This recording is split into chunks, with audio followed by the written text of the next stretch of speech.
Bonjour à tous, bonjour à toutes.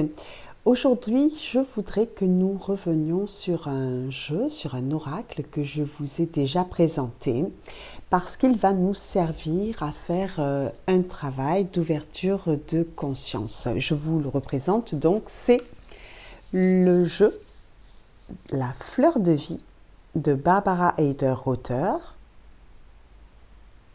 Et cette fleur de vie, c'est une forme de géométrie sacrée qui est continuellement à la recherche de l'équilibre en toutes choses. J'ai tiré 4 cartes que je ne vais pas vous montrer de suite. Je vais laisser à chacun d'entre vous la possibilité d'en choisir une avec laquelle, sur un cycle de 3 semaines, si vous le souhaitez, vous allez pouvoir travailler sur le thème qui sera abordé en cette carte. Aujourd'hui, vous choisissez une carte et si vous le souhaitez, à la rediffusion, à la réécoute de cette petite vidéo, vous aurez la possibilité de travailler d'ici 3 semaines sur un autre thème avec une autre carte. 4 cartes, je vous laisse choisir. Maintenant que c'est fait, je vais sur la première. Proximité. Je savoure à présent le cadeau de la proximité. Je le transmets également aux autres. Cette carte nous parle de proximité avec tout ce qui est vivant. Cette carte nous invite à faire un travail. Vous verrez que pour chacune des cartes qui traitent d'un thème particulier, il y aura un défi que je vous noterai ainsi que le timing pour arriver de la première carte à la 4e carte. Ce travail, au niveau de cette carte première, c'est de se rapprocher de soi-même pour se libérer de ses peurs, retrouver la confiance en soi, pour retrouver la confiance en l'autre. Si vous avez choisi cette carte, c'est parce que votre ouverture de conscience vous amène à présent vers ce travail de reconnexion à votre être profond. Vous pouvez, par exemple, vous libérer de vos peurs en choisissant certaines lectures qui vont vous permettre de réfléchir à l'origine de ces peurs. Vous allez pouvoir, dans l'introspection que vous allez faire, observer de plus près ce qui fait que, à l'heure d'aujourd'hui, vous avez perdu cette confiance en vous. Est-ce que cela remonte à votre enfance? Est-ce que cela peut remonter à vos déboires, vos expériences? Vous allez pouvoir, par cette carte, retrouver le chemin de la confiance en vous. La deuxième carte nous parle de l'énergie spirituelle. Nous dit « J'ouvre les portes secrètes des salles des chroniques de l'Akasha ». L'Akasha qui est le souffle de l'esprit. Moi-même ainsi que tous ceux qui sont à leur recherche pouvons désormais les traverser. Là, on vous explique que pour se reconnecter à soi-même, il est nécessaire de savoir que avant de s'incarner sur la terre, les âmes ont choisi de venir vivre certaines expériences pour accomplir ce que l'on appelle la mission de vie, la mission d'âme. Pour cela, en nous, il y a l'âme qui est venue s'incarner dans un corps physique et il y a la personnalité. La personnalité, c'est ce qui va faire que vous allez parfois ressentir un travail de sabotage. La personnalité, c'est la partie superficielle. C'est-à-dire, c'est celle qui va être attirée par des choses bien futiles pendant que l'âme n'a qu'un souhait, aller vers la mission qu'elle avait décidé au préalable d'accomplir dans son incarnation. La personnalité fait tout ce qu'elle peut pour la déranger, pour l'éloigner finalement presque de cette mission. C'est la raison pour laquelle vous allez avoir des expériences qui ne sont pas toujours des expériences heureuses et qui vont faire que vous allez atteindre votre objectif un petit peu plus tard, le temps de comprendre pourquoi vous avez fait tel et tel choix et de pouvoir éliminer les conséquences des choix, des actions, des pensées que vous avez eues ou que vous avez posées. Cette énergie spirituelle, cette carte, vous invite à vous reconnecter à cette présence divine qui est en vous et qui sait, elle, où aller. Et ça, vous le découvrez lorsque vous êtes dans l'ancrage, le recentrage, l'alignement, que vous avez fait un travail sur la réharmonisation de vos chakras avec la détermination, la joie, la lutte contre les peurs, c'est-à-dire le courage, ce qui est au niveau du cœur, la confiance en soi, l'estime de soi, mais aussi en lien avec les autres, c'est-à-dire on est dans le don de soi, mais dans l'équilibre du don de soi. À ce niveau, on est dans la communication, dans la juste parole, c'est-à-dire que nous sommes alignés, esprit, cœur, et nous allons nous exprimer sans nous mentir. Et ensuite, l'intuition. La reconnexion au divin, à tout ce qui nous entoure. La troisième carte, la créativité. Ma vie baigne dans un flux d'énergie créatrice, je crée un environnement innovant.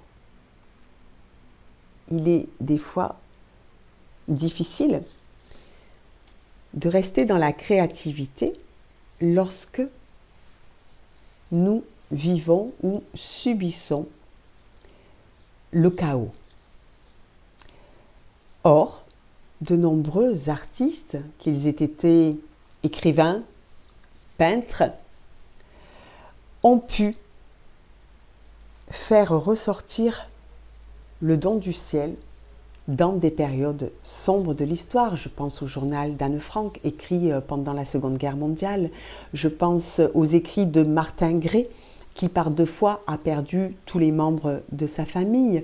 Je pense à des peintres qui ont œuvré et qui ont été reconnus post-mortem. Je pense à tous ces artistes que nous sommes également et qui pouvons créer d'une très belle façon, peu importe les conditions extérieures à nous. Nous créons parce que nous pouvons d'ores et déjà être les co-créateurs de notre vie. Ce que nous envoyons à l'univers nous est rendu, cette pensée positive. Lorsque nous créons, nous mettons de la joie, nous mettons un petit peu de notre cœur dans ce que nous faisons. Nous mettons notre intention positive.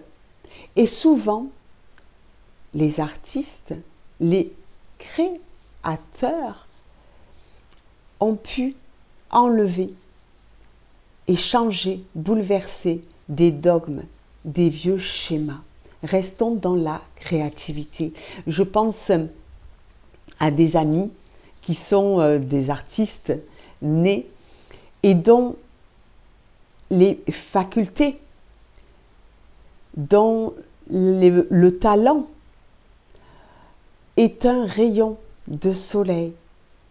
Ça met du peps dans la vie de tout un chacun. Je pense à mon amie Géraldine Beccaria qui a créé sa marque Mouaï dans la maroquinerie. C'est de toute beauté. Je pense à une autre amie qui se sert de ses qualités de création pour encadrer des adolescents et pour leur montrer le chemin le plus juste, le chemin qui va leur permettre de se sentir valorisés. Je pense à toutes ces personnes qui fouillent au fond d'elles-mêmes, et c'est ce que vous demandent ces jeux de cartes que je tire régulièrement, c'est de travailler, de percevoir avec un autre œil ce qui vous est demandé pour bénéficier d'une ouverture de conscience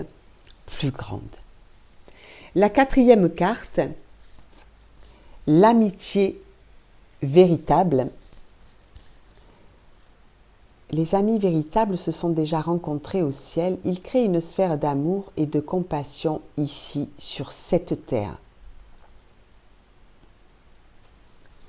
Il est question, si vous tombez sur cette carte, là encore, de nettoyage. Le 31 octobre, c'était aussi la fête païenne, Samhain, la fête des sorcières, le moment où nous faisons un grand nettoyage physique tout d'abord, éthérique également.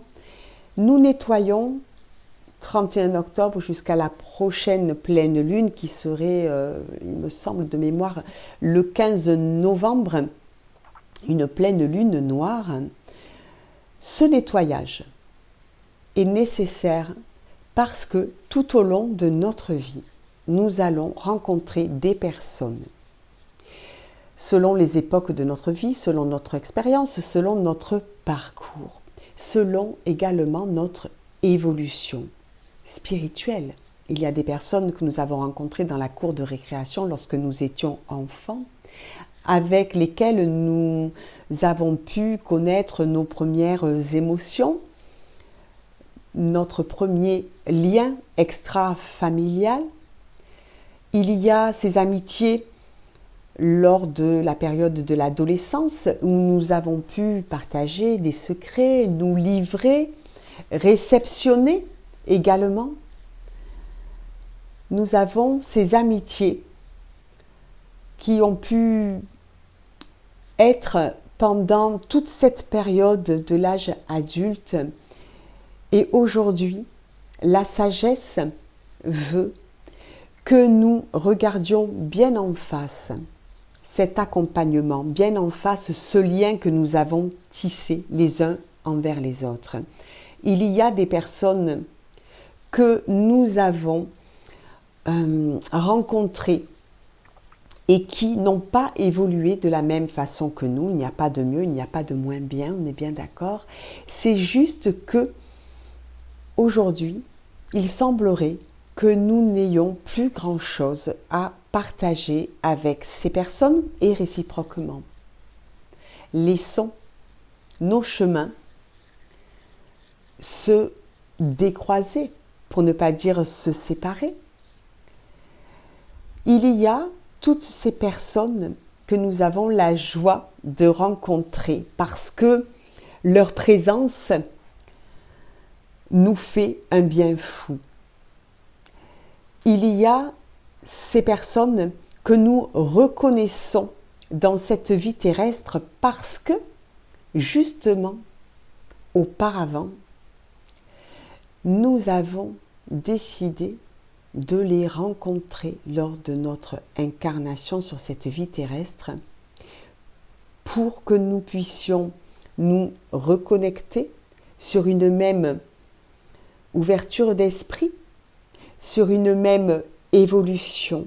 Et tous ces êtres sont comme des lucioles par-ci par-là. Ils se reconnaissent, ils se reconnectent entre eux parce qu'ils parlent le même langage. Par conséquent, les personnes que nous avons rencontrées il y a X années en arrière et qui vont se séparer de nous ou nous d'elles vont aller vers d'autres amitiés. Et nous également, nous allons vers ces personnes qui nous attirent par leur énergie qui est similaire à la nôtre. Nous allons nous reconnecter ici sur la Terre parce que nous nous ressemblons. Voilà, ce jeu vous parle pour chacune des cartes d'un thème à aborder, d'un thème à travailler sur une période de 3 semaines. Et je vous invite à faire cet exercice parce qu'il va vous apporter cette ouverture qu'il est nécessaire d'avoir pour se sentir libre d'être tel que l'on est et pour vivre heureux en pleine conscience. Je vous dis à bientôt.